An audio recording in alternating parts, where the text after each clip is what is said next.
എന്തുകൊണ്ടാണ് ഇതുപോലെ ഒരു പൊതുസമ്മേളനം നിലമ്പൂർ പട്ടണത്തിൽ സംഘടിപ്പിച്ചത് എന്ന് ഷമീൽ സാഹിബ് സൂചിപ്പിക്കുകയുണ്ടായി. ജമാഅത്തെ ഇസ്ലാമിയെക്കുറിച്ച് സംസാരിക്കേണ്ടി വന്നത് സവിശേഷമായി ഇവിടെ ഒരു വേദി സംഘടിപ്പിച്ച് സംസാരിക്കേണ്ടി വന്നത് കഴിഞ്ഞ ഉപതെരഞ്ഞെടുപ്പുമായി ബന്ധപ്പെട്ട ചില സാഹചര്യമാണ് എന്ന് നിങ്ങൾക്കറിയാം. നിലമ്പൂരിലൊരു ഉപതെരഞ്ഞെടുപ്പുണ്ടായിരുന്നു. ആ ഉപതെരഞ്ഞെടുപ്പിൽ UDF മത്സരിച്ചിട്ടുണ്ട്, LDF മത്സരിച്ചിട്ടുണ്ട്. ജമാഅത്തെ ഇസ്ലാമി ആ ഇലക്ഷനിൽ മത്സരിച്ചിട്ടില്ല. ജമാഅത്തെ ഇസ്ലാമി ആ ഇലക്ഷനിൽ പങ്കെടുത്തിട്ടില്ല. ജമാഅത്തെ ഇസ്ലാമി ആ ഇലക്ഷനിൽ കക്ഷി ചേർന്നിട്ടില്ല എന്നത് കേരളത്തിലുള്ള ഏതാണ്ട് എല്ലാ ആളുകൾക്കും അറിയാവുന്ന കാര്യമാണ്. പക്ഷേ ദൗർഭാഗ്യവശാൽ കേരളത്തിൽ നടന്ന ഉപതെരഞ്ഞെടുപ്പിൽ ഏറെ ചർച്ച ചെയ്യപ്പെട്ട ഒരു സംഘടനയുടെ പേര് ഏതാണെന്ന് ചോദിച്ചാൽ ജമാഅത്തെ ഇസ്ലാമി ഹിന്ദാണ്. ആ അർത്ഥത്തിൽ മറ്റേതെങ്കിലും സംഘടന ചർച്ച ചെയ്യപ്പെട്ടിട്ടുണ്ടോ എന്ന് ചോദിച്ചാൽ ഇല്ല എന്നാണ് മറുപടി. അത് യാദൃച്ഛികമായി സംഭവിച്ചതാണ് എന്ന് നമ്മൾ ആരും വിചാരിക്കുന്നില്ല. അത് ബോധപൂർവം സംഭവിച്ചതാണ്. ജമാഅത്തെ ഇസ്ലാമിയെ ചർച്ചയിലേക്ക് കൊണ്ടുവരികയും ജമാഅത്തെ ഇസ്ലാമിയെ മുൻനിർത്തി ചർച്ച വികസിപ്പിക്കുകയും ജമാഅത്തെ ഇസ്ലാമിയെ നാട്ടക്കുറിയാക്കി മറുഭാഗത്ത് ഹൈന്ദവ വോട്ട് കൺസോളിഡേറ്റ് ചെയ്യുകയും അതേസമയം ജമാഅത്തെ ഇസ്ലാമിയെ മുൻനിർത്തിക്കൊണ്ടുള്ള അറ്റാക്കിൽ മുസ്ലിം മൈനോറിറ്റിക്കകത്തുള്ള വോട്ട് ബാങ്കിൽ ശൈഥില്യം സൃഷ്ടിക്കുകയും ചെയ്യുക എന്ന് പറയുന്ന അങ്ങേയറ്റം അപകടകരമായ വർഗീയ ധ്രുവീകരണത്തിന് ആക്കം കൂട്ടുന്ന വിഭാഗീയമായ ഒരു കാഴ്ചപ്പാടോടുകൂടി കേരളത്തിലെ ഏറെ ഉത്തരവാദപ്പെട്ട ഒരു രാഷ്ട്രീയ പ്രസ്ഥാനം CPIMൻ്റെ നേതൃത്വത്തിലുണ്ടായ പ്രവർത്തന ഫലമായിട്ടാണ് കേരളത്തിൽ ജമാഅത്തെ ഇസ്ലാമി ഈ ഒരു ഇലക്ഷനിൽ ചർച്ച ചെയ്യപ്പെട്ടത് എന്ന് നമുക്കറിയാം. അതുകൊണ്ട് തന്നെ ജമാഅത്തെ ഇസ്ലാമി എന്താണ്?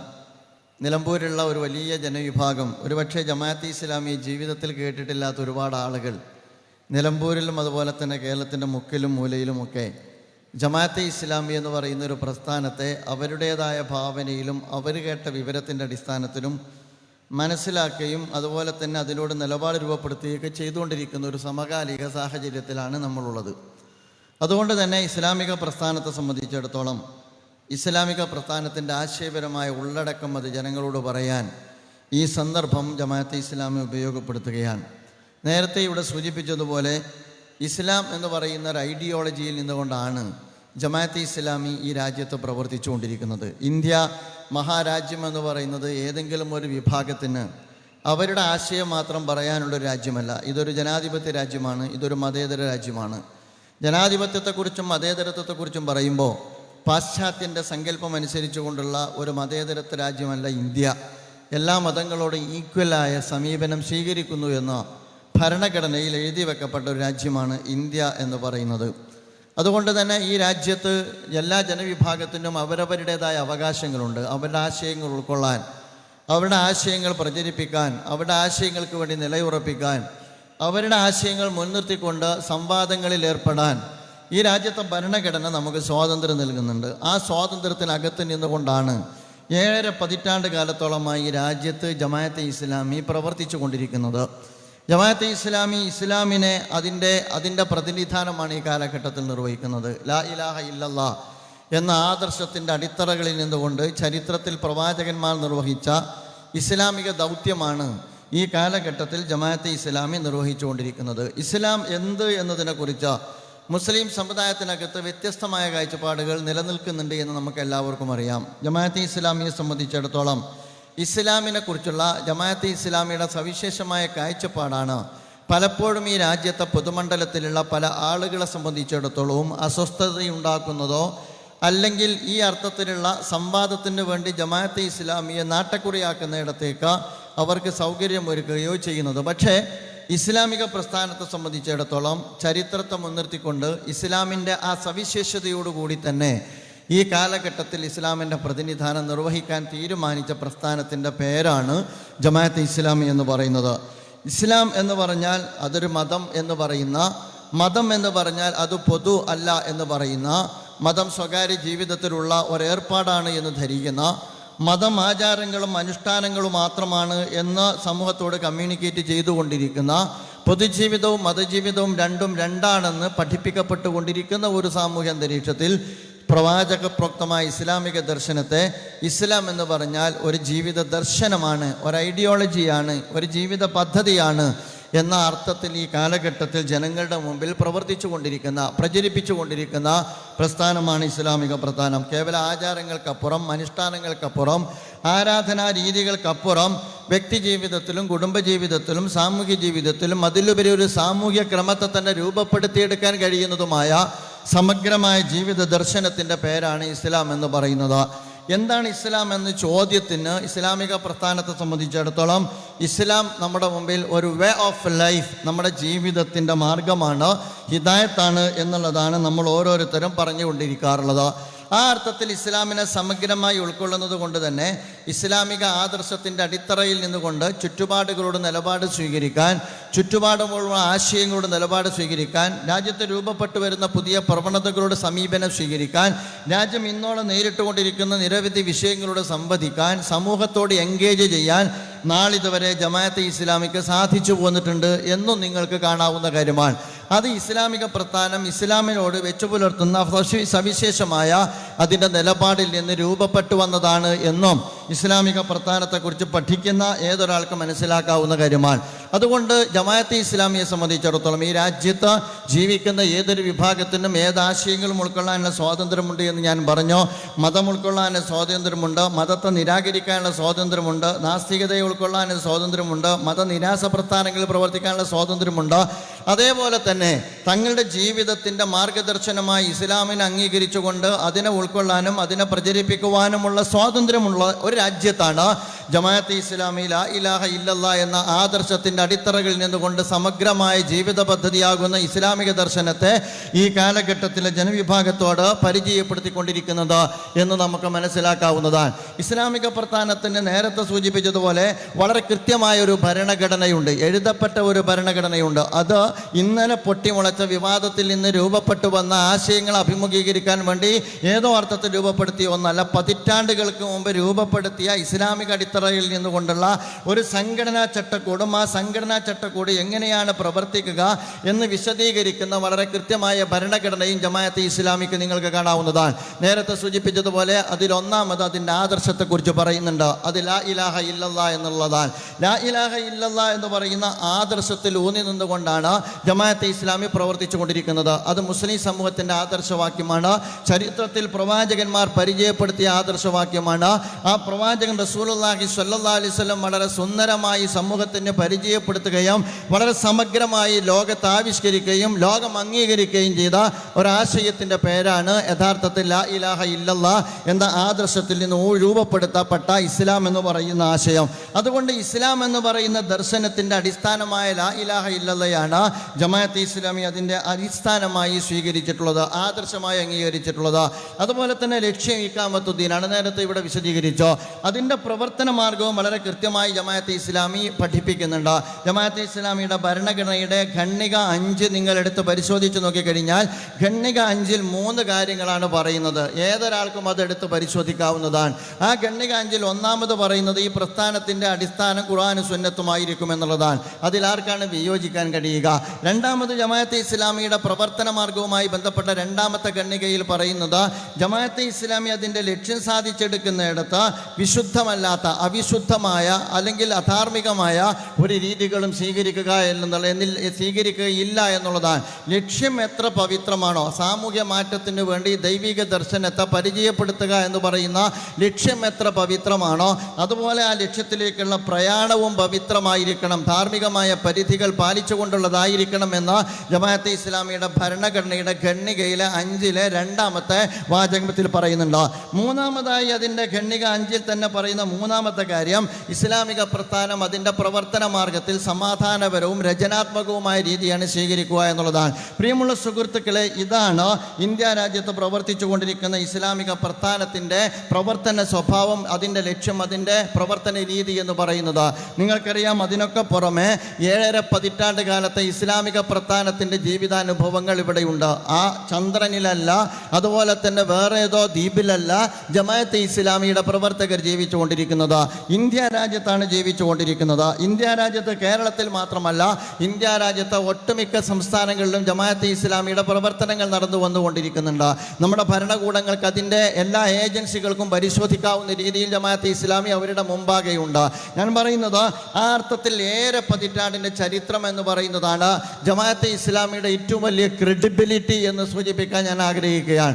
ഏറെ പതിറ്റാണ്ടിൻ്റെ ചരിത്രം ഇസ്ലാമിക പ്രസ്ഥാനത്തിൻ്റെ ഇസ്ലാമികമായി ധാർമ്മികതയെ ശരിവെക്കുന്നതാണ് എന്ന് നിങ്ങൾക്ക് കാണാവുന്നതാണ്. അതിൻ്റെ പ്രവർത്തകർ ഈ രാജ്യത്തുണ്ട്, അതിൻ്റെ പരിപാടികൾ ഈ സമൂഹത്തിൽ നടക്കുന്നുണ്ട്, അതിൻ്റെ നിലപാടുകൾ വളരെ ക്ലാരിറ്റിയോടുകൂടി നമ്മുടെ മുമ്പാകെയുണ്ട്, അതിൻ്റെ പ്രഭാഷണങ്ങൾ നമ്മുടെ മുമ്പാകെയുണ്ട്, അതിൻ്റെ സാഹിത്യങ്ങൾ നമ്മുടെ മുമ്പാകെയുണ്ട്, അതിൻ്റെ സ്ഥാപനങ്ങൾ നമ്മുടെ മുമ്പാകെയുണ്ട്, അതിൻ്റെ സംവിധാനങ്ങൾ നമ്മുടെ മുമ്പാകെയുണ്ട്. അത് മുന്നോട്ട് വയ്ക്കുന്ന ഒരുപാട് മെറ്റീരിയലുകൾ നമ്മുടെ മുമ്പാകെ ദിനാന എന്നോണം അതിൻ്റെ സോഷ്യൽ മീഡിയയിലും മറ്റും വന്നുകൊണ്ടിരിക്കുന്നുണ്ട്.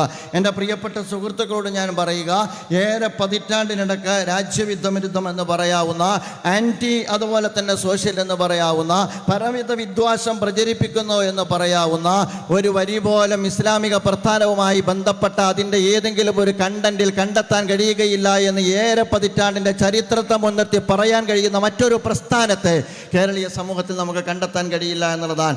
അത്ര കൃത്യതയിൽ ഒരു പ്രസ്ഥാനം അതിൻ്റെ പ്രവർത്തകരെ വളർത്തിയെടുത്തു എന്നുള്ളതാണ്. പക്ഷേ അതിൽ നിന്നെല്ലാം ഇതെല്ലാം ഉണ്ടായിരിക്കുകയാണ് വളരെ ബോധപൂർവം ഈ രാജ്യത്തെ ഉത്തരവാദപ്പെട്ട ഒരു രാഷ്ട്രീയ പ്രസ്ഥാനം ജമാഅത്തെ ഇസ്ലാമിയെ ഭീകരവൽക്കരിച്ചുകൊണ്ട് മറുഭാഗത്ത് തങ്ങളുടെ ലക്ഷ്യം നേടാൻ ശ്രമിച്ചുകൊണ്ടിരിക്കുന്നത്. കേരളത്തിൽ നിങ്ങൾ ആലോചിച്ച് നോക്കുക, ഈ നിലമ്പൂരിലും അത് തന്നെയാണ് സംഭവിച്ചത്. നമ്മൾ ശ്രദ്ധിച്ചോ, RSSനോട് സമീകരിച്ചുകൊണ്ടാണ്. RSS എന്ത് എന്നറിയാത്തവരല്ല CPM. ഇന്ത്യ രാജ്യത്ത് ഇന്ന് സംഘപരിവാറിൻ്റെ വംശീയ ഉന്മൂലന സിദ്ധാന്തത്തിൻ്റെ ഭാഗമായി വംശീയ ഉന്മൂലന ഭീഷണി നേരിട്ടുകൊണ്ടിരിക്കുന്ന ഒരു സമുദായമാണ് മുസ്ലിം സമുദായം എന്ന് പറയുന്നത്. ഇവിടെ മോംലിജിങ് നടത്തിക്കൊണ്ടിരിക്കുന്നത് അവരാണ്, മസ്ജിദുകൾ തകർത്തുകൊണ്ടിരിക്കുന്നത് അവരാണ്, അതുപോലെ തന്നെ ഈ രാജ്യത്ത് ഗർവാപ്പസി നടത്തിക്കൊണ്ടിരിക്കുന്നത് അവരാണ്, അതുപോലെ തന്നെ ഈ രാജ്യത്ത് ഒരുപാട് അപകടകരമായ പൗരത്വ നിയമം നടപ്പാക്കിക്കൊണ്ടിരിക്കുന്നത് അവരാണ്. ഈ അർത്ഥത്തിൽ രാജ്യത്തിൻ്റെ നിയമങ്ങളെ വെല്ലുവിളിച്ചുകൊണ്ട് രാജ്യത്തെ മൈനോറിറ്റിക്ക് നേരെ അവരുടെ ജീവിതത്തെ അരക്ഷിതാവസ്ഥയിലേക്ക് തള്ളിയിട്ടുകൊണ്ടിരിക്കുന്ന സംഘപരിവാറിനോട് ഈ രാജ്യത്തെ മൈനോറിറ്റിയെ ഉപമിക്കുക, ഈ രാജ്യത്തെ ജമാഅത്തെ ഇസ്ലാമിയെ ഉപമിക്കുക എന്ന് പറയുന്നിടത്ത് യഥാർത്ഥത്തിൽ CPM നിർവഹിച്ചുകൊണ്ടിരിക്കുന്നത്, ഇടതുപക്ഷം നിർവഹിച്ചുകൊണ്ടിരിക്കുന്നത് സംഘപരിവാറിന് വേരോട്ടം കിട്ടാത്ത കേരളീയ മണ്ണിൽ സംഘപരിവാറിന് വേരോട്ടം നേടിക്കൊടുക്കുക എന്നുള്ളതാണ്. നിലമ്പൂർ തന്നെ നിങ്ങളെടുത്ത് പരിശോധിച്ച് നോക്കുക. നിലമ്പൂരിൽ ഏറ്റവും കൂടുതൽ ചർച്ച ചെയ്യപ്പെട്ട പ്രസ്ഥാനം ജമാഅത്തെ ഇസ്ലാമിയാണ്. സംഘപരിവാർ ചർച്ച ചെയ്യപ്പെട്ടോ? ഇന്ത്യ രാജ്യത്ത് ഏറ്റവും കൂടുതൽ ഭീഷണി ഉയർത്തുന്ന സംഭവം എന്താണ്? അതുപോലെ തന്നെ ഇന്ത്യയിൽ ജാതിമത ഭേദമന്യേ ഒറ്റക്കെട്ടായി ഇന്ത്യ അലയൻസ് എന്ന് പറയുന്ന ഒരു പ്രീ അലയൻസിനെ മുൻനിർത്തിക്കൊണ്ട് ഒറ്റക്കെട്ടായി പ്രവർത്തിച്ചത് എന്തിനു വേണ്ടിയാണ്? നമുക്കെല്ലാവർക്കും അറിയാവുന്ന കാര്യമാണ്. നമ്മുടെ ചരിത്രത്തിൽ, നമ്മുടെ വിദ്യാഭ്യാസത്തിൽ, നമ്മുടെ ഈ രാജ്യത്തെ മീഡിയയിൽ, മോദി മീഡിയ എന്നുള്ളതാണതോ നമ്മുടെ ദേശീയ തലത്തിലുള്ള മീഡിയകളുടെ അവസ്ഥ, നമ്മുടെ മീഡിയകളിൽ എല്ലാ സംവിധാനത്തിനകത്തും സംഘപരിവാർ അതിൻ്റെ രാജ്യത്തിൻ്റെ മൗലികമായ സ്വഭാവം മാറ്റം വരുത്താൻ വേണ്ടി പണിയെടുത്തുകൊണ്ടിരിക്കുകയാണ്. ഏറ്റവും അവസാനം അവർ ഉദ്ദേശിക്കുന്നത് മതേതരത്വവും സോഷ്യലിസവും എടുത്തു കളഞ്ഞുകൊണ്ട് രേഖശിലാ സമൂഹത്തെ രൂപപ്പെടുത്തിയെടുക്കാനുള്ള ആത്യന്തികമായ ശ്രമത്തിലാണ് സംഘപരിവാർ ഉള്ളത്. ആ സംഘപരിവാർ ഭീഷണി നിലനിൽക്കുന്ന ഒരു ഘട്ടത്തിൽ നിലമ്പൂരിൽ നടന്ന ഒരു ഇലക്ഷനിൽ ഏറ്റവും കൂടുതൽ ചർച്ച ചെയ്യപ്പെട്ടത് ഏതാണ് എന്ന് ചോദിച്ചാൽ ജമാഅത്തെ ഇസ്ലാമിയാണ്. ആരുടെ പിൻബലത്തോടു കൂടിയാണ് ചർച്ച നടക്കുന്നത്? ഹിന്ദു മഹാസഭയുടെ പിൻബലത്തോടു കൂടി. ഏറ്റവും അവസാനം ജമാഅത്തെ ഇസ്ലാമിക്ക് നേരെ ഒരുപാട് ആരോപണങ്ങൾ ഉന്നയിച്ചുകൊണ്ടിരിക്കെ അവസാനം പാർട്ടിയുടെ സെക്രട്ടറി പറഞ്ഞു RSSന്റെ സഹായം ഞങ്ങൾ വാങ്ങിയിട്ടുണ്ട് എന്ന്. അപ്പോൾ സംഘപരിവാറിൻ്റെ അതേ കണ്ടന്റ്, സംഘപരിവാറിൻ്റെ അതേ നെറേറ്റീവ്, അതുപോലെ തന്നെ സംഘപരിവാറിൻ്റെ അതേ പ്രസ്താവന, ഇതാണ് ഇന്ന് കേരളത്തിൽ ഇടതുപക്ഷം ചെയ്തുകൊണ്ടിരിക്കുന്നത് എന്ന് നമ്മളെല്ലാവരും കണ്ടുകൊണ്ടിരിക്കുന്ന കാര്യമാണ്. നിങ്ങൾ ആലോചിച്ച് നോക്കുക, ഒരേ കണ്ടന്റാണ് ക്രിയേറ്റ് ചെയ്തുകൊണ്ടിരിക്കുന്നത്. മാരാർജി ഭവനിൽ നിന്നും അതുപോലെ തന്നെ AKG സെൻറ്ററിൽ നിന്നും പുറത്തിറങ്ങുന്ന കണ്ടന്റ് എന്തുകൊണ്ടാണ് ഒരുപോലെയാകുന്നത്? അതുപോലെ തന്നെ അവർ രണ്ടുപേരും നടത്തുന്ന പ്രസ്താവന എന്തുകൊണ്ടാണ് ഒരുപോലെയാകുന്നത്? ഗോവിന്ദൻ്റെ ഭാഷയ്ക്കും അതുപോലെ തന്നെ രാജീവ് ചന്ദ്രശേഖരൻ്റെ ഭാഷയ്ക്കും എന്തുകൊണ്ടാണ് ഒരേ സ്വരം വന്നു പോകുന്നത്? ഏറ്റവും അവസാനം ഇലക്ഷനുമായി ബന്ധപ്പെട്ട വിലയിരുത്തൽ നിങ്ങൾ ശ്രദ്ധിച്ചിട്ടുണ്ടാകും. ഇലക്ഷനുമായി ബന്ധപ്പെട്ട വിലയിരുത്തൽ വന്നു.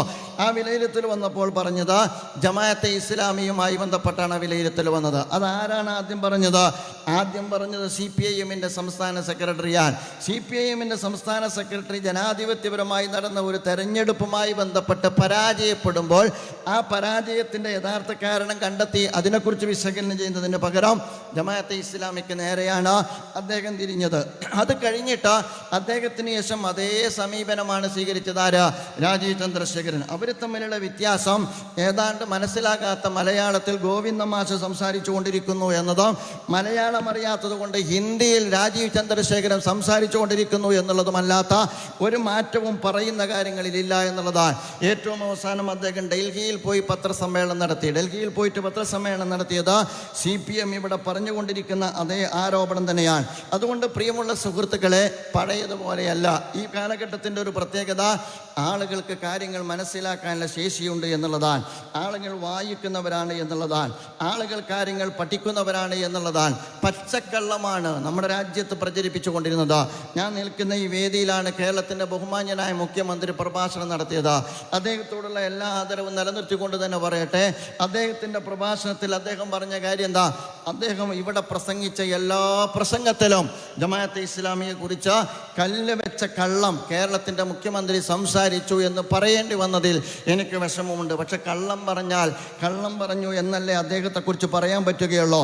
അദ്ദേഹം നടത്തിയ സ്റ്റേറ്റ്മെൻറ്റ് നിങ്ങളൊക്കെ കേൾക്കേണ്ട സ്റ്റേറ്റ്മെൻറ്റാണ്. അദ്ദേഹം പറഞ്ഞു, രാജ്യത്ത് ഇലക്ഷൻ നടന്ന ഒരു ഘട്ടത്തിൽ കാശ്മീരിൽ BJPക്കൊപ്പം ജമാഅത്തെ ഇസ്ലാമി നിന്നു എന്നുള്ളതാണ്. കാശ്മീരിൽ BJPക്കൊപ്പം ജമാഅത്തെ ഇസ്ലാമി നിന്നോ? ഒന്നുകിൽ അദ്ദേഹത്തിന് തെറ്റി, അല്ലെങ്കിൽ അദ്ദേഹത്തിന് തെറ്റ് അദ്ദേഹത്തിൻ്റെ PR ഏജൻസികൾ എഴുതി കൊടുത്തു എന്ന് പറയേണ്ടതായിട്ട് വരും. ജമാഅത്തെ ഇസ്ലാമിയെ സംബന്ധിച്ചിടത്തോളം ഇന്ത്യൻ ജമാഅത്തെ ഇസ്ലാമിക്ക് കാശ്മീരിൽ ഘടകങ്ങളില്ല എന്നതാണ് അതുമായി ബന്ധപ്പെട്ട ഒന്നാമത്തെ തെറ്റ്. രണ്ടാമത്, ജമാഅത്തെ ഇസ്ലാമിയെ സംബന്ധിച്ചിടത്തോളം അവിടെ നിരോധിക്കപ്പെട്ട സംഘടനയാണ് അവിടെയുള്ള ജമാഅത്തെ ഇസ്ലാമി എന്നതാണ് രണ്ടാമത്തെ വിഷയം.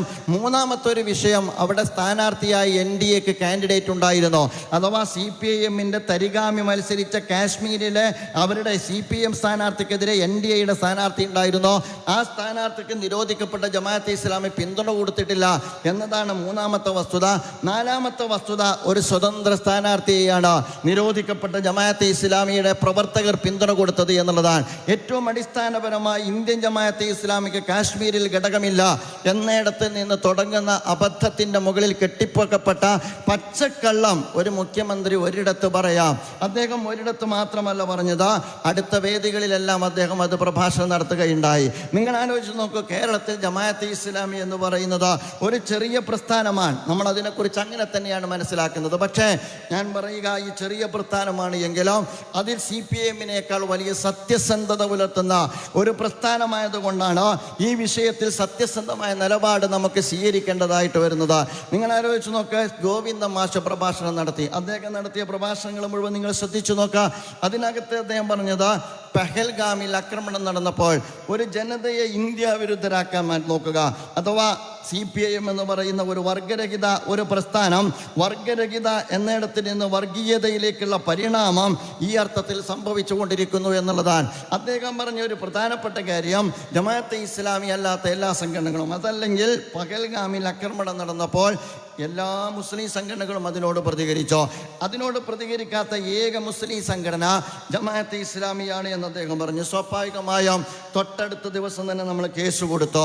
കേസ് കൊടുത്ത ഘട്ടത്തിലാണ് അദ്ദേഹം മാറ്റി പറയുന്നത്. ഞാൻ ചോദിക്കുന്നത്, ജമാഅത്തെ ഇസ്ലാമിയെ പോലുള്ള ഒരു പ്രസ്ഥാനത്തിൻ്റെ പേരിൽ തെറ്റ് പ്രസംഗിച്ചിട്ട് അഥവാ പച്ചക്കള്ളം പ്രസംഗിച്ചിട്ട് തൊട്ടടുത്ത ദിവസം കേസ് വരുമ്പോൾ മാറ്റി പറയേണ്ടി വരുന്ന ഗതികേട് ഒരുപക്ഷെ ഇതുവരെ ഒരു CPM സംസ്ഥാന സെക്രട്ടറിക്കും ഉണ്ടായിട്ടുണ്ടാവില്ല എന്നാണ് ഞാൻ വിചാരിക്കുന്നത്. ആ അർത്ഥത്തിൽ നാണം കെട്ട സ്വഭാവത്തിൽ പച്ചക്കള്ളൻ തങ്ങളുടെ രാഷ്ട്രീയ താല്പര്യത്തിന് വേണ്ടി കേരളത്തിലെ മൈനോറിറ്റിക്കകത്ത് മൈനോറിറ്റിയായ ഒരു സംഘടനയ്ക്ക് നേരെ നിരന്തരമായി ഉന്നയിച്ചു കൊണ്ടിരിക്കുക. എൻ്റെ പ്രിയമുള്ള സുഹൃത്തുക്കളെ, അതുകൊണ്ട് തീരുന്നുണ്ടോ? അതുകൊണ്ട് തീരുന്നില്ല. ജമാഅത്തെ ഇസ്ലാമിയുമായി ബന്ധപ്പെട്ട് മാത്രമാണോ CPM ഈ ശ്രമം നടത്തിക്കൊണ്ടിരിക്കുന്നത്? ഒരു നിലമ്പൂർ ഇലക്ഷനുമായി ബന്ധപ്പെട്ട് മാത്രമാണോ? അല്ല. CPIM-നെ സംബന്ധിച്ചിടത്തോളം CPIM കുറച്ചു കാലമായി കേരളത്തിൽ നടത്തിക്കൊണ്ടിരിക്കുന്നത് നടത്തിക്കൊണ്ടിരിക്കുന്ന ഒരു സോഷ്യൽ എഞ്ചിനീയറിങ്ങിൻ്റെ ഏറ്റവും സ്വാഭാവികമായ തുടർച്ചയാണ് ഇത് എന്ന് നമ്മൾ മനസ്സിലാക്കേണ്ടതുണ്ട്. ഗവൺമെൻറ്റിനോട് വിയോജിക്കാൻ പാടില്ല, CPIMനോട് വിയോജിക്കാൻ പാടില്ല, മൈനോറിറ്റിക്ക് പോലും വിയോജിക്കാൻ പാടില്ല. അവരുടെ തന്നെ അടിസ്ഥാന ഗ്രന്ഥത്തിൽ പറഞ്ഞ ഒരുതരം ഡിക്റ്റേറ്റർഷിപ്പ് ഈ കേരളത്തിൽ CPM നടപ്പാക്കുന്നുവോ എന്ന് തോന്നിപ്പോകുന്നതാണ്. തങ്ങൾക്ക് നേരെയുള്ള വിയോജിപ്പുകൾക്ക് നേരെ ഇന്ന് CPM പുലർത്തിക്കൊണ്ടിരിക്കുന്ന സമഗ്രാധിപത്യ നിലപാട് എന്ന് നിങ്ങൾ മനസ്സിലാക്കണം. ആരെങ്കിലും CPMനോട് വിയോജിച്ചാൽ അത് മുസ്ലിം മൈനോറിറ്റിയിൽപ്പെട്ട ആളുകളാണ് എങ്കിൽ യഥാർത്ഥത്തിൽ അവർക്ക് നേരെ അവരിട്ടിരിക്കുന്ന പേര് വർഗീയവാദി എന്നുള്ളതാണ്, അല്ലെങ്കിൽ തീവ്രവാദികൾ എന്നുള്ളതാണ്, അതല്ലെങ്കിൽ ഏറ്റവും അവസാനം അത് താലിബാനിസ്റ്റ് എന്നുള്ളതാണ്. എന്താണ് താലിബാനിസം എന്നുള്ളതോ, അതുപോലെ തന്നെ എന്താണ് തീവ്രവാദത്തിൻ്റെ നിർവചനം എന്നുള്ളതോ, എന്താണ് വർഗീയവാദത്തിൻ്റെ നിർവചനം എന്നുള്ളതോ നമുക്കെല്ലാവർക്കും അറിയാവുന്ന കാര്യമാണ്. അത് CPIMന് നന്നായിട്ട് അറിയാം. മുസ്ലിം മൈനോറിറ്റിക്കകത്ത് തങ്ങളോട് വിയോജിപ്പ് വരുന്ന ഘട്ടത്തിൽ അവരവർ വിളിപ്പേരായിട്ട് കാണുന്നത് വർഗീയവാദി എന്നുള്ളതാണ്. ഞാൻ പറഞ്ഞു വരുന്നത് യഥാർത്ഥത്തിൽ വിപ്ലവത്തിൻ്റെ 100 പൂക്കൾ വിരിയിക്കാനിറങ്ങിയ ആളുകൾ ഇന്ന് വിദ്വേഷത്തിൻ്റെ വൻമരങ്ങളായി തീർന്നുകൊണ്ടിരിക്കുന്നു എന്നുള്ളതാണ് ഈ കാലഘട്ടത്തിൽ CPIMൻ്റെ ഏറ്റവും വലിയ ദുര്യോഗം എന്ന് പറയാതിരിക്കാൻ നിർവാഹമില്ല. ഞാൻ വ്യക്തിപരമായി ആരെയും അധിക്ഷേപിക്കാൻ ആഗ്രഹിക്കുന്നില്ല. ഏറെ ആദരണീയനായ ഒരു സ്ഥാനാർത്ഥിയാണ് ഇവിടെ മത്സരിച്ചത്. ഏറ്റവും വലിയൊരു പ്രശ്നം അദ്ദേഹം പരാജയപ്പെട്ടതിന് ശേഷം അദ്ദേഹം സമനില തെറ്റിയതുപോലെയാണ് സംസാരിച്ചു കൊണ്ടിരിക്കുന്നത് എന്ന് പറയാതിരിക്കാൻ നിർവാഹമില്ല. നിങ്ങൾ അദ്ദേഹത്തിൻ്റെ റിസൾട്ട് വന്നതിന് ശേഷമുള്ള അദ്ദേഹത്തിൻ്റെ പരാമർശങ്ങൾ നിങ്ങൾ ശ്രദ്ധിക്കുക. യഥാർത്ഥത്തിൽ നിലമ്പൂരിൽ ജമാഅത്തെ ഇസ്ലാമിയുടെ സ്ട്രെങ്ത് എത്രയെന്ന് എല്ലാവർക്കും അറിയാവുന്നതാണ്. ആ സ്ട്രെങ്ത് അവിടെ മാറ്റിവെക്കുക. ഇവിടെ പരാജയപ്പെട്ടത് 10,000 പ്ലസ് 20,000 30,000 വോട്ടിനാണ്. സഖാവ് കുഞ്ഞാലിയുടെ മണ്ഡലത്തിൽ 30,000 വോട്ടിന് പരാജയപ്പെടാനുള്ള യോഗ്യത കിട്ടിയത് ഒരു പാർട്ടി സെക്രട്ടേറിയറ്റ് മെമ്പർക്കാണ് എന്നും കൂടി നമ്മൾ മനസ്സിലാക്കേണ്ടതുണ്ട്. എന്തുകൊണ്ടത് സംഭവിച്ചു എന്ന് വളരെ ഗൗരവത്തോടു കൂടി വിലയിരുത്താൻ CPM സന്നദ്ധമാകണം.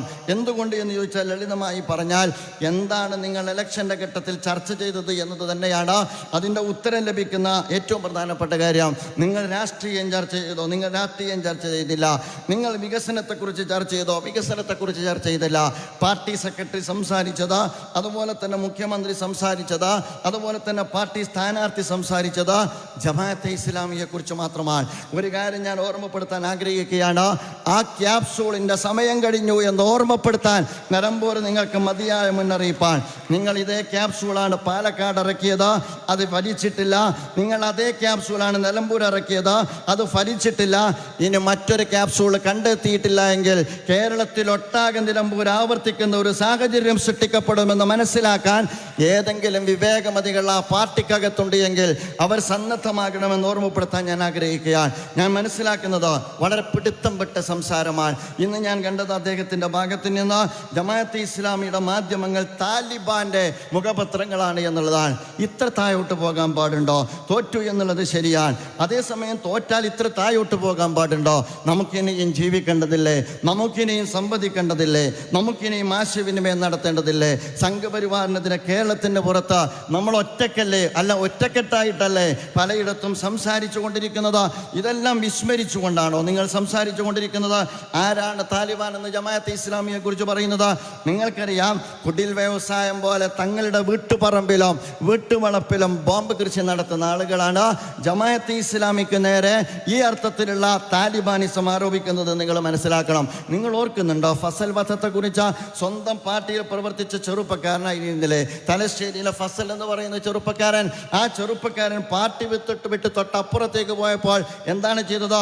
വളരെ നിഷ്ഠൂരമായി ഫസലിനെ കൊലപ്പെടുത്തി എന്നുള്ളത് മാത്രമല്ല, വിട്ടുപോകുന്നവർക്കൊക്കെ യഥാർത്ഥത്തിൽ മുർത്തദ്ദുകളെ വെട്ടിക്കൊലപ്പെടുത്തുക എന്നുള്ള നിയമം നടപ്പാക്കിക്കൊണ്ടിരിക്കുന്നത് കേരളത്തിൽ CPIM ആണ് എന്ന കാര്യം നമുക്കെല്ലാവർക്കും അറിയാവുന്ന കാര്യമാണ്. സ്വന്തം പാർട്ടിയിൽ നിന്നൊരുത്തം പുറത്തു പോയാൽ അവനെ എത്ര എന്നുള്ളത് വേറെ നമ്മൾ കണക്കാക്കേണ്ടതാണ്. അത് പാർട്ടി കണക്കാക്കിയിട്ട് വകവരുത്തുന്ന ടീമാണ്. അവരാണ് നമ്മോട് താലിബാനിസത്തെ കുറിച്ച് പറയുന്നത്. ഫസൽ വധിക്കപ്പെട്ടതിന് ശേഷം ചെയ്തത് എന്താണെന്ന് ചോദിച്ചാൽ, ഫസലിൻ്റെ രക്തപങ്കിലമായ വസ്ത്രത്തിൻ്റെ അംശം ഒരു RSSകാരൻ്റെ വീട്ടിൻ്റെ മുമ്പ് കൊണ്ടുപോയിട്ടോ. എന്തിനാണെന്ന് നിങ്ങൾക്കറിയാമോ? തലശ്ശേരി കലാപത്തിൻ്റെ നടുക്കുന്ന ഓർമ്മകൾ നമ്മളിപ്പോഴും നമ്മളെ വിട്ടുപിരിഞ്ഞിട്ടില്ല. ആ തലശ്ശേരി കലാപത്തിൻ്റെ മുറിവിളക്കാൻ ഒരുപാട് കാലമെടുത്തു ഈ കേരളത്തിൽ കേരളത്തിന്.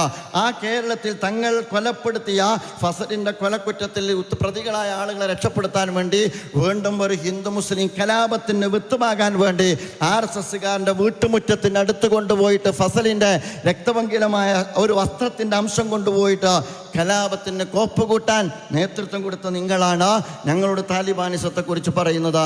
നിങ്ങൾക്കറിയില്ലേ യഥാർത്ഥത്തിൽ TP ചന്ദ്രശേഖരൻ വധിക്കപ്പെട്ടത് എന്തുകൊണ്ടാണ് എന്ന്? സഖാവ് TP ചന്ദ്രശേഖരൻ 52 വട്ടി ഈ അടുത്ത് എൻ്റെ പ്രഭാഷണത്തിൻ്റെ ഒരു അംശത്തെ മുന്നിൽ വെച്ചുകൊണ്ട് CPM-ലെ സമുന്നതനായ ഒരു നേതാവ് പറഞ്ഞു, ജമാഅത്തെ ഇസ്ലാമിയുടെ അമീർ പ്രഭാഷണം നടത്തിയപ്പോൾ 58 വെട്ട് കിട്ടി എന്നാണ് പറഞ്ഞത്. അദ്ദേഹത്തിന് 2 വെട്ടെണ്ണിയപ്പോൾ 6 എണ്ണം കൂടിയതിൽ മാത്രമാണ് പ്രശ്നം. 58 വെട്ടിനെ അദ്ദേഹം നിരാകരിക്കുന്നില്ല. ഞാൻ പറയുന്നത് ഇവരാണ് നമ്മോട് താലിബാനിസത്തെക്കുറിച്ച് പറയുന്നത്. ഏറ്റവും അവസാനം നിങ്ങൾ ആലോചിച്ച് നോക്കുക, എത്ര ഹീനമായ വർഗീയ രാഷ്ട്രീയമാണ് ഇവർ കളിച്ചുകൊണ്ടിരിക്കുന്നത്. ഈ വടകര ഇലക്ഷൻ നടന്നു, അവിടെ മുരളിയാണെങ്കിൽ നടക്കാത്ത ചർച്ച അവിടെ നടന്നു. ഏറ്റവും അവസാനം ഈ പറയുന്ന നാദാപുരത്തിൻ്റെയും അതുപോലെ തന്നെ വടകരയുടെയും തെരുവോരങ്ങളെ വർഗീയാജ്ഞ ആളിക്കത്തിക്കുന്ന സ്വഭാവത്തിൽ കാഫർ സ്ക്രീൻഷോട്ട് അതിലൂടെ അടിച്ചു പുറത്തിറക്കുന്ന സാഹചര്യം ഉണ്ടായി. ഞാൻ പറഞ്ഞു വരുന്നത് പ്രിയമുള്ളവരെ, അവരെന്തായാലും ജമാഅത്തെ ഇസ്ലാമിക്ക് വർഗീയതയെക്കുറിച്ച് ക്ലാസ് എടുക്കേണ്ടതില്ല എന്ന് സാന്ദർഭികമായി ഓർമ്മപ്പെടുത്താൻ ഞാൻ ആഗ്രഹിക്കുകയാണ്. നിങ്ങൾ ആലോചിച്ച് നോക്കുക, ഇത്ര ജമാഅത്തെ ഇസ്ലാമിയുടെ ഒരു പ്രഭാഷകനെ നിങ്ങൾ എടുക്കാം, ഏറ്റവും അതിൻ്റെ ലോക്കൽ ലെവലിലെ പ്രഭാഷകനെ നിങ്ങൾക്ക് എടുക്കാം. ആ പ്രഭാഷണത്തിൽ എവിടെയെങ്കിലും നിങ്ങൾക്ക് കാണാൻ കഴിയുമോ പരമത വിദ്വേഷം പ്രചരിപ്പിക്കുന്ന ഒരു വർത്തമാനം, അപരനെ മോശമായി ചിത്രീകരിക്കുന്ന ഒരു വർത്തമാനം?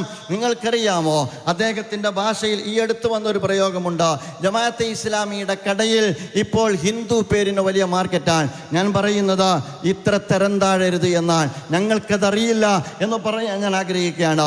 ജമാഅത്തെ ഇസ്ലാമിയുടെ കടയിൽ ഹിന്ദു പേരുകൾക്ക് വലിയ വിലയാണ് എന്നാണ് അദ്ദേഹം പറഞ്ഞത്. ഇത്ര വർഗീയമായി സംസാരിക്കാൻ കേരളത്തിൽ ഞാൻ പറയുന്നു കെ സുരേന്ദ്രന് പോലും കഴിയില്ല എന്ന് ഓർമ്മപ്പെടുത്താൻ ഞാൻ ആഗ്രഹിക്കുകയാണ്.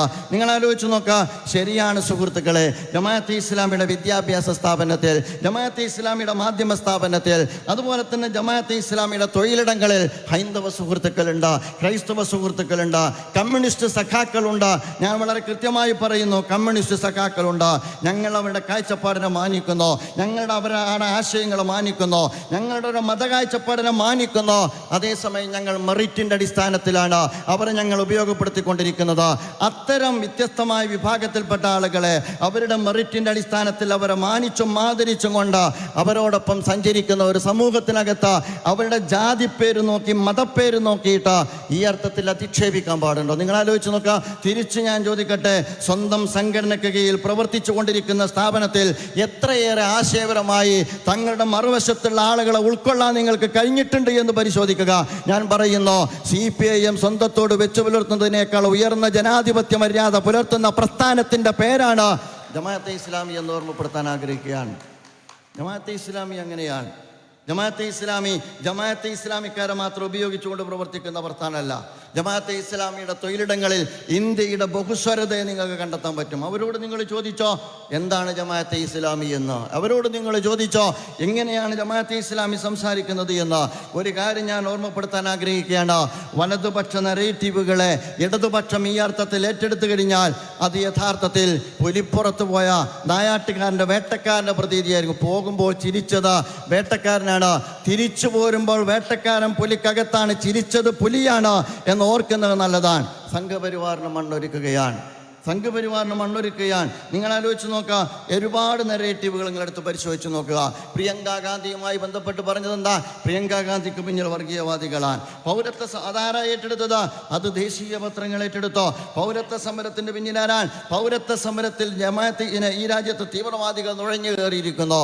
അത് പിന്നീട് ഏറ്റെടുക്കുന്നത് ഇന്ത്യയിലെ പ്രധാനമന്ത്രിയാണ്. ഇന്ത്യയിലെ പ്രധാനമന്ത്രി പറഞ്ഞു കേരളത്തിലെ പൗരത്വ സമരത്തിനകത്ത് തീവ്രവാദികൾ നുഴഞ്ഞു കയറിയിരിക്കുന്നു എന്ന്.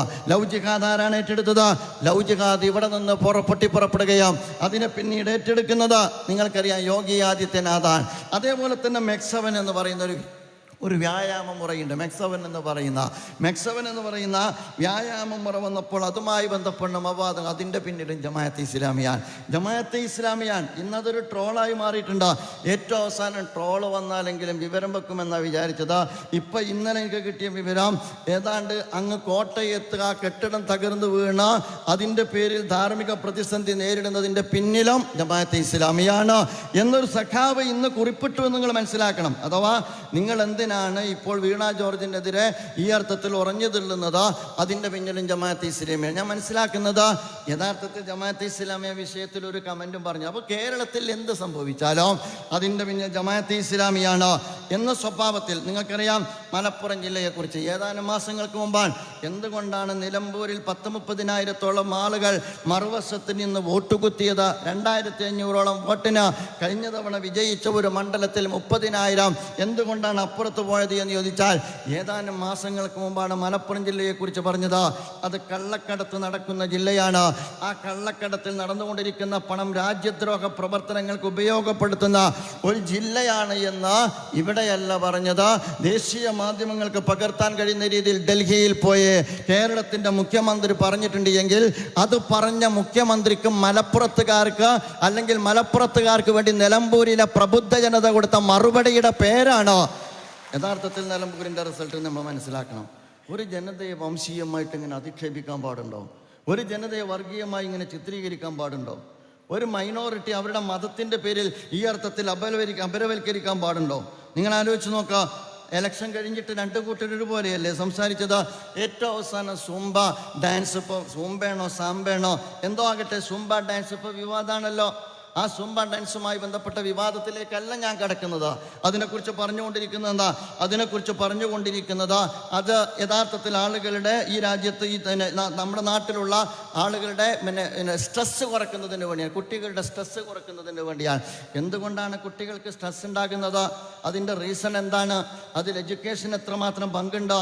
അതുകൊണ്ട് സ്ട്രെസ് കുറയ്ക്കാൻ വേണ്ടിയുള്ള പരിഹാരം ഡാൻസാണോ? അതല്ലാത്ത മറ്റു വല്ല പരിഹാരങ്ങളുമുണ്ടോ? ഇതാലോചിക്കേണ്ടുന്ന വിഷയമല്ലേ? നിങ്ങൾ ആലോചിച്ച് നോക്കുക. വിദ്യാഭ്യാസ രംഗത്ത് ഒരു പരിഷ്കരണം ഏർപ്പെടുത്തുന്ന ഘട്ടത്തിൽ അത് പരിഗണനീയമായ ഒരു കാര്യമല്ലേ? അതുകൊണ്ട് തീരുന്നുണ്ടോ? രണ്ടാമത് പറഞ്ഞത് യഥാർത്ഥത്തിൽ ലഹരിയിൽ നിന്ന് താഴോട്ട് കൊണ്ടുവരാനുള്ള പരിപാടിയാണ്. ലഹരി ഇല്ലാത്തതിൻ്റെ ലഹരി ഒഴിവാക്കാൻ വേണ്ടി ഡാൻസാണോ പരിഹാരം? നമ്മൾ പഠിക്കേണ്ട കാര്യമല്ലേ? നിങ്ങൾ ആലോചിച്ച് നോക്കുക. കേരളത്തിൽ ലഹരിക്കെതിരെ ഡാൻസ് കളിക്കാൻ പറയുമ്പോൾ ലഹരി വർദ്ധിപ്പിച്ച് ഡാൻസ് വ്യാപകമാക്കിയൊരു ഗവൺമെൻറ് അല്ലേ? ഏതാണ്ട് 50 താഴെ ഉണ്ടായിരുന്ന ബാറുകൾ 100 ഇവിടെ വർദ്ധിപ്പിച്ചു. സ്കൂളുകളുമായി ബന്ധപ്പെട്ട വിദ്യാലയങ്ങളുമായി ബന്ധപ്പെട്ട ഇന്നത്തെ മദ്യഷോപ്പിൻ്റെ അകലം എന്ന് പറയുന്നത് 50 മീറ്റർ 200 മീറ്റർ ഉണ്ടായിരുന്നത് ഏതാണ്ട് 50 മീറ്ററിലേക്ക് ചുരുക്കിക്കൊണ്ടുവന്നോ. അതുകൊണ്ട് ഇപ്പോൾ വൈകുന്നേരമൊക്കെ റോട്ടിലിറങ്ങിക്കഴിഞ്ഞാൽ ഈ ടൂറിസ്റ്റുകൾ ആകർഷിക്കാൻ കഴിയുന്ന രീതിയിൽ എല്ലാ നാടൻ കലാരൂപങ്ങളും തെരുവിൽ അരങ്ങ് തകർക്കല്ലേ? നാടൻ കളി, അതുപോലെ തന്നെ കുച്ചിപ്പുടി, അതുപോലെ തന്നെ കോൽക്കളി, മോഹിനിയാട്ടം, ഏതാണ്ട് വൈകുന്നേരമായ തെരുവിൽ ഇറങ്ങി നടക്കാൻ പറ്റാത്ത രീതിയിൽ ലഹരിയിൽ ഈ കേരളം ഒഴുകിക്കൊണ്ടിരിക്കുന്ന ഘട്ടത്തിലാണ് സ്കൂളിൻ്റെ 200 മീറ്റർ അപ്പുറത്തുള്ള മദ്യഷോപ്പിനെ സ്കൂളിൻ്റെ 50 മീറ്റർ അപ്പുറത്ത് കൊണ്ടുവന്ന് സ്ഥാപിച്ചിട്ടാണ് ഇനി ഡാൻസ് കളിച്ചോളി എന്ന് പറയുന്നത്. ഞാൻ പറയുന്നത് ഇത് പറയുമ്പോൾ അത് പറയുന്ന ഘട്ടത്തിൽ അത് പരിശോധിക്കണം, അതുപോലെ തന്നെ അത് ചർച്ചയ്ക്ക് വിധേയമാക്കണം എന്ന് പറഞ്ഞതിൻ്റെ പേരിൽ എന്തേ പറഞ്ഞിട്ടുള്ളൂ? അത് പരിശോധനയ്ക്ക് വിധേയമാക്കണമെന്നാണ് പറഞ്ഞത്. അത് ചർച്ചയ്ക്ക് സന്നദ്ധമാക്കണമെന്നാണ് പറഞ്ഞത്. അത് പറഞ്ഞപ്പോഴേക്ക് എന്താ സംഭവിച്ചത് എന്ന് ചോദിച്ചാൽ അത് മതവർഗീയതയാണ്. അത് കഴിഞ്ഞിട്ട് പറഞ്ഞോ അത് ഈ പറയുന്ന ലഹരിയേക്കാൾ വലിയ അപകടകരമായ പ്രവണതയാണ്. അത് കഴിഞ്ഞിട്ട് പറഞ്ഞു അത് താലിബാനിസമാണ്. ചാനൽ ചർച്ചകളിലേക്ക് വൈകുന്നേരം എത്തിയപ്പോഴേക്ക് അത് ആ അർത്ഥത്തിൽ അതിവർഗീയതയാണ്. മോദി മീഡിയ പോലെ തന്നെ കേരളത്തിൽ ചില മീഡിയകളെങ്കിലും അവരെ സംബന്ധിച്ചിടത്തോളം കേരളത്തിലുള്ള വിഷയങ്ങളെ വസ്തുനിഷ്ഠമായി സമീപിക്കുന്നതിൻ്റെ പകരം ഈ അർത്ഥത്തിൽ അപകടകരമായ ഈ പെർസ്പെക്റ്റീവിനെ, ഈ കാഴ്ചപ്പാടിനെ, ഈ നെറേറ്റീവിനെ, ഈ കേരളത്തെ പിളർത്തുന്ന നെറേറ്റീവിനെ ഏതോ അർത്ഥത്തിൽ പ്രോപ്പഗണ്ട ഏറ്റെടുത്ത് പ്രവർത്തിക്കുന്നു എന്നുള്ളത് അത്യന്തം അപകടകരമാണ് എന്നുകൂടി സാന്ദർഭികമായി ഞാൻ ഉണർത്തുകയാണ്. നിങ്ങൾ ആലോചിച്ച് നോക്കും, മൈനോറിറ്റിയിൽ ഒരു ഗവൺമെൻറ് നടപ്പാക്കുന്ന ഒരു പരിഷ്കരണത്തെക്കുറിച്ച് ഞങ്ങളുടെ കൾച്ചറൽ കണ്ടന്റുമായിട്ട് അതിന് ഒരു പ്രശ്നമുണ്ട്, അത് ചർച്ച ചെയ്യണം എന്ന് പറയാൻ ഒരു ജനാധിപത്യ സംവിധാനത്തിനകത്ത് സ്പേസ് ഇല്ലേ എന്നാണ് ഞാൻ ചോദിക്കുന്നത്. ഇപ്പോൾ സോഷ്യൽ മീഡിയയിൽ പറയുന്നുണ്ടല്ലോ ജനാധിപത്യ അവകാശത്തെക്കുറിച്ച്. ജനാധിപത്യ അവകാശം എന്ന് പറയുന്നത് CPIM എല്ലാവരുടെയും നെഞ്ചത്ത് കയറാനുള്ള അവകാശവും CPIM വിയോജിക്കുമ്പോൾ അവരുടെ വായ പൊത്തിയെടുക്കുന്നതിനുള്ള അവകാശവുമാണോ? നിങ്ങൾ ആലോചിച്ച് നോക്കേണ്ട കാര്യമാണ്. ആ അർത്ഥത്തിലല്ലേ സംഭവിച്ചത്? വർഗീയവാദികളാണ്, താലിബാനിസമാണ്. അതും കഴിഞ്ഞ് നമ്മൾ മനസ്സിലാക്കേണ്ടത് അവിടെ അത്തരമൊരു അഭിപ്രായ പ്രകടനം നടത്തിയ ഒരധ്യാപകൻ, അദ്ദേഹം ഒരു മതസംഘടനയുടെ തലപ്പത്തിരിക്കുന്ന ആളാണ്, അദ്ദേഹത്തെ സസ്പെൻഡ് ചെയ്യുകയാണ്. അദ്ദേഹത്തിന് ഷോക്കോസ് നോട്ടീസ് കൊടുത്ത് ആ ഷോക്കോസ് നോട്ടീസിന് അദ്ദേഹം മറുപടി ഇതിനെ കുറിച്ച് ആലോചിക്കുമ്പോൾ ഒരു മുന്നറിയിപ്പുമില്ലാതെ ഒരു വിശദീകരണവും ചോദിക്കാതെ 24 മണിക്കൂറിനകം ഇതിനോട് വിയോജിച്ച ഒരു അധ്യാപകനെ സർവീസിൽ നിന്ന് സസ്പെൻഡ് ചെയ്ത സംസ്ഥാനമാണ് കേരളം. നിങ്ങൾ ആലോചിച്ച് നോക്കേണ്ട കാര്യമാണ്. ഞാൻ ചോദിക്കട്ടെ, ശശികല ടീച്ചർക്ക് ഇതുണ്ടോ? അല്ല. ഏതാണ്ട് കേരളത്തിൽ ഹേറ്റ് സ്പീച്ച് നിരന്തരമായി നടത്തിക്കൊണ്ടിരിക്കുന്ന ഒരുപാട് ആളുകളുണ്ട്. പൂഞ്ഞാറിൽ നിന്ന് ഒരാളുണ്ട്, അതുപോലെ തന്നെ വിവിധ ദിക്കുകളിൽ നിന്ന് ഒരാളുണ്ട്. ആർക്കെങ്കിലും ഇത്തരത്തിലുള്ള 24 മണിക്കൂർ കൊണ്ട് അവരെ ആക്ഷൻ വരുന്ന സ്വഭാവത്തിലുള്ള എന്തെങ്കിലും ഉണ്ടായിട്ടുണ്ടോ? ഇല്ല. അതുകൊണ്ടാണ് പറയുന്നത് ഗവൺമെൻറ്റിൻ്റെ ഭാഗത്ത് നിന്ന്, CPIM ഭാഗത്ത് നിന്ന് ഇതൊരു മദർ റിപ്പബ്ലിക് അല്ല എന്ന് ചോദിക്കുകയുണ്ടായി. ഇതൊരു മദർ റിപ്പബ്ലിക് അല്ല. അപ്പോൾ മൈനോറിറ്റിയുടെ ഭാഗത്ത് നിന്ന് വരുന്ന പ്രതികരണത്തെ എന്തുകൊണ്ടാണ് കമ്മ്യൂണലായി ചിത്രീകരിക്കുന്നത്? നിങ്ങൾക്കറിയോ, ജെൻഡർ ന്യൂട്രാലിറ്റി സ്കൂളുകളിൽ നടപ്പാക്കുന്ന ഒരു ഘട്ടത്തിൽ വെള്ളാപ്പള്ളി നടേശൻ എന്ന് പറയുന്ന സമുദായത്തിലെ ഈഴവ കമ്മ്യൂണിറ്റിയുടെ തലപ്പത്തിരിക്കുന്ന ഒരാൾ പറഞ്ഞു, ആണും പെണ്ണും ഒരുമിച്ചിരിക്കലും ഒരുമിച്ച് കളിക്കലും ഒരുമിച്ച് നടക്കലും പാശ്ചാത്യൻ്റെ സംസ്കാരമാണ്, അത് കേരളത്തിലേക്ക് കൊണ്ടുവരേണ്ടതില്ല എന്ന് വെള്ളാപ്പള്ളി നടേശൻ പറഞ്ഞപ്പോൾ നടേശൻ സാറിൻ്റെ മുഖത്ത് നോക്കിയിട്ട് ഇത് പറയാൻ ഏതെങ്കിലും കമ്മ്യൂണിസ്റ്റ് നേതാക്കന്മാർക്ക് കഴിയോ? NSSനോട് പറയോ? SNDPയോട് പറയോ? സഭകളോട് പറയോ? മൈനോറിറ്റിക്ക് നേരെ തന്നെയുള്ള ഈ അപരവൽക്കരണ സിദ്ധാന്തം മുന്നിൽ വെച്ചുകൊണ്ടുള്ള ഈ വിവേചനപരമായ സമീപനമാണ് യഥാർത്ഥത്തിൽ അത്യന്തം അപകടകരമെന്ന് പറയുന്നത്. അതുകൊണ്ട് ഞാൻ പറയുക, CPIM ഡെവലപ്പ് ചെയ്യുന്ന ഈ നെറേറ്റീവ് യഥാർത്ഥത്തിൽ CPIM തന്നെ യഥാർത്ഥത്തിൽ അപകടം വിതക്കുന്നതാണ് എന്ന് സാന്ദർഭികമായി, നിങ്ങൾ വിതക്കുന്നത് കൊയ്തെടുക്കുന്നത് നിങ്ങളല്ല, സംഘപരിവാർ ആയിരിക്കുമെന്ന് സാന്ദർഭികമായി സൂചിപ്പിക്കാൻ ഞാൻ ആഗ്രഹിക്കുന്നു. കഴിഞ്ഞ 9 വർഷത്തെ നിങ്ങളെടുത്ത് പരിശോധിച്ച് നോക്കുക.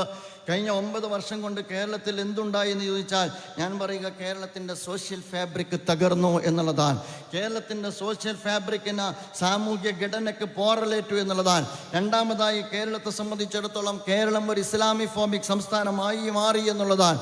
മൂന്നാമത്, യഥാർത്ഥത്തിൽ കേരളത്തിലെ പ്രബല കമ്മ്യൂണിറ്റിയായ മുസ്ലിം കമ്മ്യൂണിറ്റിക്കും ക്രൈസ്തവ കമ്മ്യൂണിറ്റിക്കും ഇടയിൽ ശൈഥില്യം സൃഷ്ടിക്കപ്പെട്ടു എന്നുള്ളതാണ്. നാലാമതായി, അത്യന്തം വർഗീയമായി ചിന്തിക്കുന്ന കാസ എന്ന് പറയുന്ന ഒരു സംഘടനാ രൂപം വളരുകയും ജനിക്കുകയും എന്നിട്ട് വളരുകയും ചെയ്തു എന്നുള്ളതാണ്. അഞ്ചാമതായി, കേരളത്തിൻ്റെ പുറത്ത് സംഘപരിവാറിൻ്റെ നേതൃത്വത്തിൽ നടക്കാറുള്ളത് പോലെയുള്ള ഹേറ്റ് സ്പീച്ച് കേരളത്തിൻ്റെ തെരുവ് മുഴുവൻ നടത്താനുള്ള സ്വാതന്ത്ര്യം, കയറൂരി വിടുന്ന സ്വാതന്ത്ര്യം കേരളത്തിലെ ആഭ്യന്തര വകുപ്പിൻ്റെ ഭാഗത്ത് നിന്ന് ഈ കേരളീയ സമൂഹത്തിന് കിട്ടി എന്നുള്ളതാണ്. ഞാൻ പറയുന്നത്, ഇത്തരമൊരു സാഹചര്യത്തെ, ഇത് ജമാഅത്തെ ഇസ്ലാമിയുടെ പ്രശ്നമല്ല. 3ാം തവണ CPIM വരണോ, 3ാം തവണ UDF വരണോ, 3ാം തവണ പിണറായി വരണോ, അടുത്ത തവണ UDF വരണോ, ഇതൊന്നുമല്ല നമ്മെ സംബന്ധിച്ചിടത്തോളം. അതിനേക്കാളൊക്കെ ഉപരി ഇന്ത്യയിലെ വ്യത്യസ്തമായ തലങ്ങളിൽ അങ്ങേയറ്റം അപകടകരമായ സ്വഭാവത്തിൽ സംഘപരിവാർ പലയിടത്തും കടന്നാക്രമണം നടത്തിക്കൊണ്ടിരിക്കെ അതിൽ നിന്ന് വ്യത്യസ്തമായ ഒരു സംസ്കാരവും പാരമ്പര്യവും ഒക്കെ വെച്ചു പുലർത്തുന്ന കേരളത്തിൻ്റെ മണ്ണിൽ സംഘപരിവാറിന് ഇടം കൊടുക്കണോ എന്നുള്ളതാണ്. സംഘപരിവാറിന് ഇടം കൊടുക്കുന്ന, സംഘപരിവാറിന് മണ്ണൊരുക്കുന്ന, സംഘപരിവാറിന് അനുകൂലമായ നരേറ്റീവുകൾ സംഘപരിവാറിനെ പോലും പിന്നിലാക്കുന്ന സ്വഭാവത്തിൽ CPIM കേരളത്തിൽ രൂപപ്പെടുത്തിക്കൊണ്ടിരിക്കുന്നു എന്നുള്ളതാണ്. ഒരൊറ്റ കാര്യം കൂടി പറഞ്ഞ് ഞാൻ അവസാനിപ്പിക്കുകയാണ്. ഞാൻ പറയാൻ പോകുന്ന ഒറ്റ കാര്യം എന്ന് പറയുന്നത്, ഇത് ഒറ്റക്കെട്ടായി നേരിടേണ്ട കാര്യമാണ്. ഒറ്റക്കെട്ടായി നേരിടേണ്ട കാര്യം നിങ്ങൾ ശ്രദ്ധിച്ചോ എന്ന് എനിക്കറിഞ്ഞുകൂടാ. ഇന്ന് കേരളത്തിൽ മതസാമൂഹ്യ സംഘടനകൾ ഒരുമിച്ച് നിന്ന് ഇത്തരത്തിലുള്ള വർഗീയ ധ്രുവീകരണ പ്രവണതയെ ചെറുക്കുമ്പോൾ അതിനെ CPIM സംഘപരിവാറിൻ്റെ അതേ നെറേറ്റീവിലാണ് നേരിടുന്നത്. അതേസമയം തന്നെ മുസ്ലിം കമ്മ്യൂണിറ്റിക്കകത്ത് നിന്നും സമാനമായ സ്വഭാവത്തിൽ ഈ കേരളീയ സമൂഹത്തിൽ തന്നെ ഇത്തരത്തിൽ മഴുത്തായി വർത്തിക്കുന്ന ചില മതസംഘടന, ചില എന്ന് പറയുന്നില്ല, ചില മതസംഘടനകൾ ഉണ്ട് എന്ന് സൂചിപ്പിക്കാൻ ഞാൻ ആഗ്രഹിക്കുകയാണ്. കുഴപ്പമൊന്നുമില്ല. ജമാഅത്തെ ഇസ്ലാമിയെ സംബന്ധിച്ചിടത്തോളം ജമാഅത്തെ ഇസ്ലാമി ഇതുവരെ നടത്തുന്ന പ്രഭാഷണത്തിൽ, ജമാഅത്തെ ഇസ്ലാമി നടത്തുന്ന പത്രസമ്മേളനത്തിൽ ഞങ്ങൾ നിലനിൽക്കുന്ന ഒരു സാഹചര്യത്തെ മനസ്സിലാക്കുന്നവരാണ്. ഇന്ത്യ രാജ്യത്ത് ഏറ്റവും കൂടുതൽ വംശഹത്യക്കും വംശീയ ഉന്മൂലനത്തിനും വിധേയമായി കൊണ്ടിരിക്കുന്ന കമ്മ്യൂണിറ്റിയാണ് മുസ്ലിം കമ്മ്യൂണിറ്റി, മൈനോറിറ്റി കമ്മ്യൂണിറ്റി, ക്രൈസ്തവ കമ്മ്യൂണിറ്റി, അതുപോലെ തന്നെ ദലിത് കമ്മ്യൂണിറ്റി. ഇവരെല്ലാം ഈ രാജ്യത്തെ മതനിരപേക്ഷ മൂല്യങ്ങളുടെ ജനവിഭാഗത്തോടൊപ്പം ചേർന്ന് നിന്ന് ഈ രാജ്യത്തെ സംഘപരിവാറിനെ പരാജയപ്പെടുത്തണം എന്ന കാര്യത്തിൽ ഒരു സംശയമില്ലാത്ത പ്രസ്ഥാനമാണ് ജമാഅത്തെ ഇസ്ലാമി. അത് ഞാൻ അടിവരയിട്ട് പറയാൻ. അത് ജമാഅത്തെ ഇസ്ലാമിയുടെ പോളിസിയുടെയും പ്രോഗ്രാമിൻ്റെയും പ്രധാനപ്പെട്ട ഊന്നലാണ്. ഇസ്ലാമിക ദാവത്തും ഇസ്ലാമിൻ്റെ ഇസ്ലാഹും അതുപോലെ തന്നെ ഇസ്ലാമിക പ്രസ്ഥാനത്തിലെ പ്രവർത്തകർക്കുള്ള തർബിയത്തും നിർവഹിക്കുന്നതോടൊപ്പം തന്നെ ഇന്ത്യ രാജ്യത്ത് ബഹുസ്വര ജീവിതത്തെ ഇല്ലായ്മ ചെയ്യുന്ന ഏകശിലാ സമൂഹത്തിൻ്റെ രൂപീകരണത്തിന് വേണ്ടി പരിശ്രമിച്ചുകൊണ്ടിരിക്കുന്ന സംഘപരിവാറിൻ്റെ അധികാരാരോഹണത്തെ തടയിടുന്നിടത്ത് എന്തെല്ലാം നിർവഹിക്കാൻ കഴിയുമോ അത് ഈ രാജ്യത്തെ സെക്കുലർ ചേരിയോടൊപ്പം നിന്ന് നിർവഹിക്കണമെന്ന് തീരുമാനിച്ച പ്രസ്ഥാനമാണ് ജമാഅത്തെ ഇസ്ലാമി. അതിൻ്റെ പേരിൽ ഇസ്ലാമിക പ്രസ്ഥാനം UDF-നോട് സ്വീകരിക്കുന്ന അതേ സമീപനം CPM അതിൻ്റെ മുന്നിൽ ഒരു പ്രത്യേക വിവേചനം ജമാഅത്തെ ഇസ്ലാമി കൽപ്പിച്ചിട്ടില്ല. CPIM ആണെങ്കിലും കോൺഗ്രസ് ആണെങ്കിലും ദള്ളാണെങ്കിലും മറ്റ് രാഷ്ട്രീയ പാർട്ടികളാണെങ്കിലും സംഘപരിവാറിനെതിരെ ഏതാണോ പിടിച്ചു നിർത്താൻ പറ്റുന്ന സംവിധാനമുള്ളത് അതിൻ്റെ കൂടെ നിന്ന് സംഘപരിവാറിൻ്റെ പരാജയം ഉറപ്പുവരുത്തണം എന്ന് തീരുമാനിച്ച പ്രസ്ഥാനമാണ് ജമാഅത്തെ ഇസ്ലാമി. ആ സമീപനം ഇന്നും ദേശീയ തലത്തിൽ നടപ്പാക്കിക്കൊണ്ടിരിക്കുന്ന പ്രസ്ഥാനമാണ് ജമാഅത്തെ ഇസ്ലാമി. ബീഹാറിൽ കഴിഞ്ഞ പാർലമെൻറ്റ് തെരഞ്ഞെടുപ്പിൽ ഇന്ത്യയിലുടനീളം മുസ്ലിം സമൂഹത്തെ ചേർത്ത് നിർത്തി മുസ്ലിം കമ്മ്യൂണിറ്റിയെ കോർഡിനേറ്റ് ചെയ്ത സെക്കുലർ വോട്ടുകളുടെ ശൈഥില്യത്തെ തടയിട്ടുകൊണ്ട് മുസ്ലിം ഏകീകരണത്തിലൂടെ ഫാസിസത്തിൻ്റെ പരാജയം ഉറപ്പുവരുത്താൻ ദേശീയ തലത്തിൽ പ്രവർത്തനത്തിന് നേതൃത്വം കൊടുത്ത പ്രസ്ഥാനമാണ് ജമാഅത്തെ ഇസ്ലാമി. ഞാൻ പറഞ്ഞു വരുന്നത്, അങ്ങനെ പ്രവർത്തിച്ചു കൊണ്ടിരിക്കെ സമുദായവും മുഖാമുഖം നിൽക്കേണ്ട ഒരു കാലമല്ല ഇത് എന്ന് തിരിച്ചറിഞ്ഞത് കൊണ്ടാണ് സംയമനം പാലിക്കുന്നത്. പക്ഷേ CPIM എന്ന് പറയുന്ന രാഷ്ട്രീയ പ്രസ്ഥാനത്തിന് രാഷ്ട്രീയ പ്രതിസന്ധി ഉണ്ടാകുമ്പോഴെല്ലാം AKG സെന്ററിൽ നിന്ന് കൊട്ടേഷൻ എടുത്ത് ഈ രാജ്യത്തിൻ്റെ തെരുവോരത്തിൽ ഇറങ്ങി ജമാഅത്തെ ഇസ്ലാമിക്ക് നേരെ പലപ്പോഴും ക്യാമ്പയിനുമായി രംഗത്തിറങ്ങുന്ന ഒരു മതസംഘടനയുണ്ട്. ഞാൻ പറയുക, ഞങ്ങൾ കളത്തിലിറങ്ങാൻ തീരുമാനിച്ചിട്ടില്ല. ഞങ്ങൾ കളി അറിയാത്തത് കൊണ്ടല്ല. പക്ഷേ ഇത് തുടരാനാണ് ഭാവമെങ്കിൽ ഞങ്ങളായിട്ട് ഗാലറിയിൽ ഇരിക്കണമെന്ന് തീരുമാനിച്ചിട്ടുമില്ല എന്ന് സാന്ദർഭികമായി ഉണർത്താൻ ഞാൻ ആഗ്രഹിക്കുകയാണ്. ഞങ്ങൾക്ക് കളി നന്നായിട്ടറിയാം. മാത്രമല്ല, മടിയിൽ കനമുള്ളവരും മടിയിൽ കനമില്ലാത്തവരും തമ്മിൽ അങ്ങോട്ടും ഇങ്ങോട്ടും പറയാൻ തുടങ്ങിയാൽ മടിയിൽ കനമുള്ളവർക്ക് വല്ലാതെ മുന്നോട്ട് പോകാൻ കഴിയില്ല എന്ന് കൂടി സാന്ദർഭികമായി ഉണർത്താൻ ഞാൻ ആഗ്രഹിക്കുകയാണ്. അതല്ല ഈ കാലത്ത് വേണ്ടത്.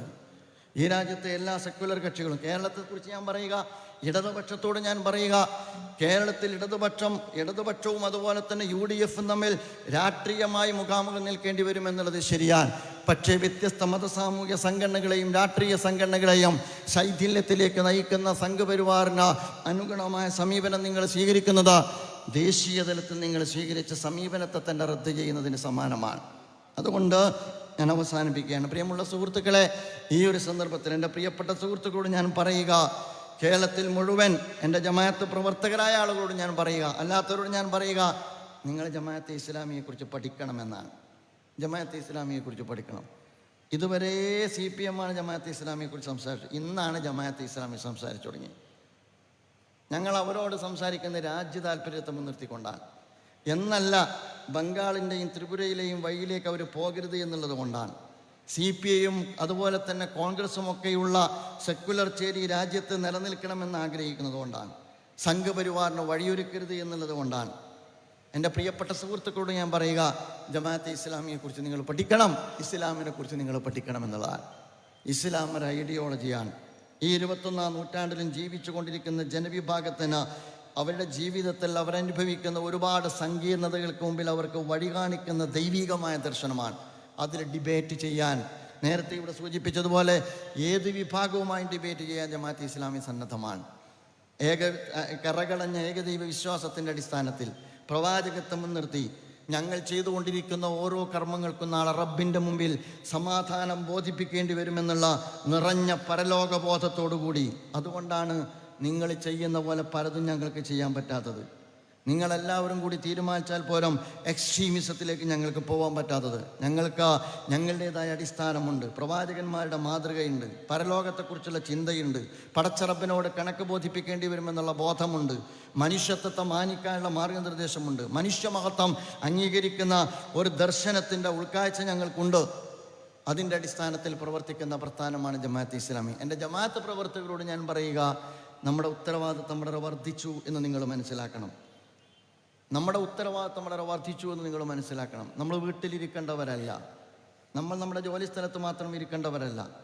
ഉപയോഗിക്കാവുന്ന എല്ലാ സങ്കേതങ്ങളും ഉപയോഗിച്ചുകൊണ്ട് ഇസ്ലാമിനെക്കുറിച്ചും ഇസ്ലാമിക പ്രസ്ഥാനത്തെക്കുറിച്ചും തെറ്റായ ഒരു പൊതുബോധം, 6-ാം നൂറ്റാണ്ടിൻ്റെ പ്രാകൃത ദർശനമെന്നും അതുപോലെ തന്നെ താലിബാനെന്നും ഇസ്ലാമിലെ ഭൂമി ഉരുണ്ടതാണോ പരന്നതാണോ എന്നും ഇങ്ങനെ പല സ്വഭാവത്തിലുള്ള ചോദ്യങ്ങൾ ഉയർത്തിക്കൊണ്ട് ഇസ്ലാമിനെ അപരവൽക്കരിക്കുന്ന, അതുവഴി മുസ്ലിം കമ്മ്യൂണിറ്റിയെ അപരവൽക്കരിക്കുന്ന, പലപ്പോഴും പല സംഘടനകളെയും നാട്ടക്കുറിയാക്കിക്കൊണ്ട് സംഘപരിവാറിന് അനുകൂലമായ സമീപനം സ്വീകരിച്ചു കൊണ്ടിരിക്കുന്ന സമീപകാല സാഹചര്യത്തെ മുൻനിർത്തിക്കൊണ്ട് ഇസ്ലാമിനെക്കുറിച്ചും ജമാഅത്തെ ഇസ്ലാമിയെക്കുറിച്ചും നമ്മുടെ ചുറ്റുമുള്ള ജനങ്ങൾക്ക് പകർന്നു കൊടുക്കേണ്ടുന്ന ഉത്തരവാദിത്വം നമുക്കുണ്ട്. എൻ്റെ പ്രിയപ്പെട്ട സഹപ്രവർത്തകരോട് എന്നോടെന്ന പോലെ പറയാനുള്ളത്, അടങ്ങിയിരിക്കാനുള്ളതല്ല ഇനിയുള്ള കാലം, വിശ്രമിക്കാനുള്ളതല്ല ഇനിയുള്ള കാലം. അങ്ങേയറ്റം ഇസ്ലാമോഫോബിക്കായ ഒരു സ്റ്റേറ്റിനകത്ത് നിന്നുകൊണ്ട് ഇസ്ലാമിൻ്റെ സൗന്ദര്യത്തെ സമൂഹത്തിന് മുമ്പാകെ പകർന്നു കൊടുക്കാൻ, ആ ഇസ്ലാമിൻ്റെ സൗന്ദര്യത്തെ ജീവിതത്തിൽ ആവിഷ്കരിക്കാൻ കാലം നമ്മോട് താല്പര്യപ്പെടുന്നു. ആ കാലത്തിൻ്റെ താല്പര്യത്തെ, തേട്ടത്തെ മുഖവിലക്കെടുത്തുകൊണ്ട്, ആ ആശയത്തെ നെഞ്ചേറ്റിക്കൊണ്ട്, അതിൻ്റെ സമകാലിക പ്രസക്തി മനസ്സിലാക്കിക്കൊണ്ട് അതിൽ ഓരോരുത്തരുടെയും ഉത്തരവാദിത്വം നിർവഹിക്കുമെന്ന ദൃഢ പ്രതിജ്ഞയെടുത്തുകൊണ്ടാണ്, അള്ളാഹുവിനെ മുൻനിർത്തിക്കൊണ്ടുള്ള പ്രതിജ്ഞ എടുത്തുകൊണ്ടാണ് നാം ഈ വേദി വിടേണ്ടത്. നമുക്ക് വിയോജിപ്പ് ആരോടുമല്ല, നമ്മുടെ വിയോജിപ്പ് ജാഹിലിയത്തിനോടാണ്. ഈ കാലഘട്ടത്തിൽ നമ്മുടെ സവിശേഷമായ വിയോജിപ്പ് സംഘപരിവാറിനോടാണ്. ആ സംഘപരിവാർ വിരുദ്ധ പോരാട്ടത്തെ ദുർബലപ്പെടുത്തുന്ന ഒന്നിനോടും നമ്മെ സംബന്ധിച്ചിടത്തോളം വഴങ്ങാൻ സന്നദ്ധമല്ല. നാഥൻ അനുഗ്രഹിക്കുമാറാകട്ടെ. പരമകാരുണികനും കരുണാനിധിയുമായ അള്ളാഹുവിൻ്റെ തിരുനാമത്തിൽ ഈ സമ്മേളനത്തിൻ്റെ ഉദ്ഘാടനം നിർവഹിച്ചതായി ഞാൻ അറിയിച്ചുകൊണ്ട് ഞാൻ എൻ്റെ വാക്കുകൾക്ക് വിരാമിടുന്നു. വാഹിർ ദഅ്വാനാ അൽഹംദുലില്ലാഹി റബ്ബിൽ ആലമീൻ. അസ്സലാമു അലൈക്കും വറഹ്മത്തുള്ളാഹി വബറകാതുഹു.